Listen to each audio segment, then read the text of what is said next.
అందులో ఒక ఉమెన్ ఏం చేస్తుందంటే ఇంట్లో అంటే కిచెన్లో ఉన్న సామాన్లన్నీ కూడా కింద వేసి చాలా స్ట్రెస్, వాళ్ళ చిన్న పాప ఉంటుంది, మమ్మీ ఇలా చేయొద్దు ప్లీజ్ మమ్మీ ఆపే అంటూ కూడా ఆమె స్ట్రెస్ బర్స్ట్ అయిపోయింది. ఇంకా అంటే ఆవిడ ఏం ఛాలెంజెస్ ఫేస్ చేస్తుంది అనేది మనకు తెలీదు, బట్ పిల్లల ముందు అలా బిహేవ్ చేయడం ఎంతవరకు కరెక్ట్ అంటారు? అసలు అలా చేస్తే పిల్లల మీద ప్రభావం ఎంతవరకు ఉంటుంది? Yeah, that is an unfortunate situation only. I think if a parent is or an individual is ఇంకా చాలా ఇళ్లలో కూడా ఇలా జరుగుతూ ఉంటుంది. Yeah, that they are not able to manage their stress, anger aina konnisal you listen to it's a dysfunctional family setup, right? Dysfunctional family setup ante mother father పోట్లాడుకుంటున్నారు, అరుచుకుంటున్నారు, అబ్యూసివ్గా చెప్తున్నారు, లేకపోతే సూయిసైడల్ థ్రెట్స్ చేసుకుంటున్నారు. All these things are a part and what who gets affected most is the children. Yes. Yeah, imagine ala chestunaru, the child would have felt helpless. She doesn't know why her mother is acting that way. She's feeling scared, will her mother do something?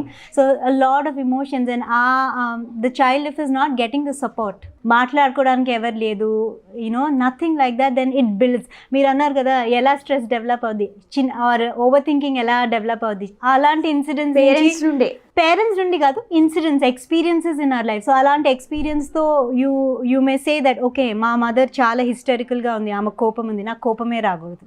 You may start that. So you start pushing down your emotions. Okay, I am not supposed to feel anger. That means naku edaina evraina anna I should not say anything. I have to keep quiet, manchiga undali. So that can lead you into people pleasing. That can lead you into being passive. Ala different ways lo your personality can develop, which on long term impacts you, right? People pleasing lo velte adi inkoka struggle. Passive ga ante meer eppudu you can't stand up for yourself. People pleasing lo velte eppatiki act chestune undali kada. Yeah, so and you can't find yourself. మీరు ఏంటి అని ఎవరినైనా అడిగితే వాళ్ళకి చాలా కష్టం, because they are always adapting to what the other person will like about them, right? So then as I said identity అనేది చాలా ఇంపార్టెంట్. సో ఆ ఐడెంటిటీ లేకపోతే you are not feeling secure, you are not happy, and then it becomes difficult to handle the regular stresses of life too. ఇప్పుడు wife and husband